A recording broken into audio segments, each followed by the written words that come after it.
importante a gente só salientar uma situação que, assim, quando a gente fala em prevenção, né, existem duas coisas que geralmente acabam entrando vamos dizer assim, numa situação em comum. Prevenir câncer, né, por exemplo, mama, é uma coisa. Diagnóstico precoce é outra, né? Então, assim, prevenção é a paciente ter um estilo de vida saudável. Eu estou à frente da doença. Essa é a prevenção. Então, assim, alimentação, atividade física, né? Existem fatores de risco que a gente fala que são fatores de risco modificáveis e fatores de risco que a gente não consegue mudar. Por exemplo, a idade que a mulher começou a menstruar, a idade que ela entrou na menopausa, né? Então, são fatores de risco que a gente não consegue mudar, são não modificáveis. Agora, obesidade, álcool, sedentarismo, né? Alimentação, esses são fatores de risco que a gente, se nós estivermos tratando tudo isso, nós estamos prevenindo. Isso é prevenção. Diagnóstico precoce, mamografia. Então, essa é a diferença. Tem diferença de prevenção e diagnóstico. Exatamente. Porque, assim, até no contexto, por exemplo, da paciente que, né, como hoje você está, que é da paciente que já tratou, né, a gente tem sim que estimular muito a questão da prevenção da recidiva. Sim. E ela se dá como? A alimentação. É exatamente dessa maneira, né? Então, não começar a ganhar peso antes ou durante o tratamento.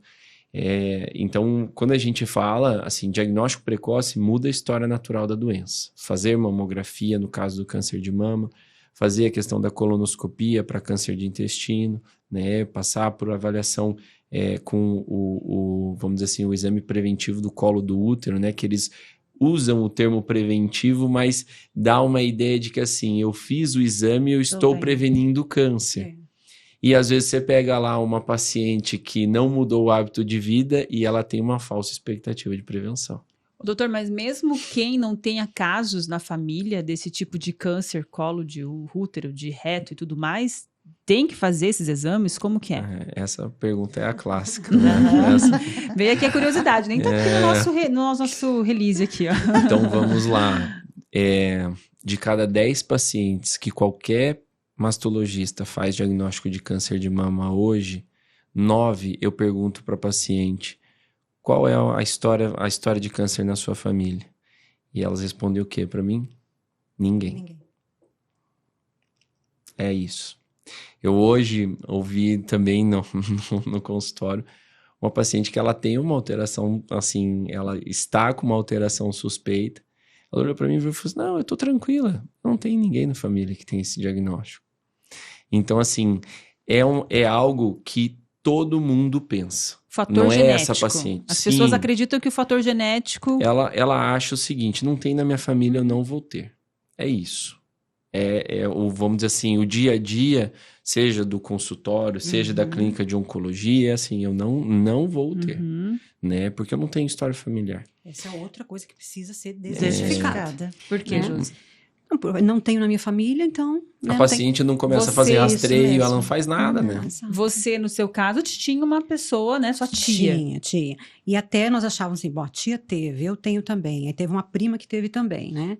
Fiz aquele exame genético, não tenho nada, não é genético a coisa. Então, assim, uma outra coisa, você fala, pô, mas era para ser genético, né? Não, e é até por isso que a gente diz, na verdade, o câncer, de maneira geral, é uma alteração no DNA. Sim. Ele vamos dizer assim, uma alteração genética. Sim. Mas existe uma diferença entre uma alteração do DNA de uma célula que aconteceu, o que a gente chama de maneira esporádica, né, que aconteceu ao acaso, e uma situação onde você tem uma predisposição que vem sendo passada de geração em geração. São duas coisas distintas. É óbvio que se a gente analisar em números relativos, pacientes que estão em alto risco, porque hoje o que a gente faz é estratificar a paciente, né? A paciente que não tem câncer, ela chega, você vai ver e fala assim, não, peraí, eu vou colher toda essa história da paciente e vou analisar. É um alto, é um baixo, é um moderado risco, né? Então, 9 de cada 10 diagnósticos, 9 estão no baixo risco. É um grupo populacional muito maior, né? Em números absolutos, é óbvio que o baixo risco vai ser maior, mas o alto risco em número relativo eu vou ter uma incidência muito mais significativa.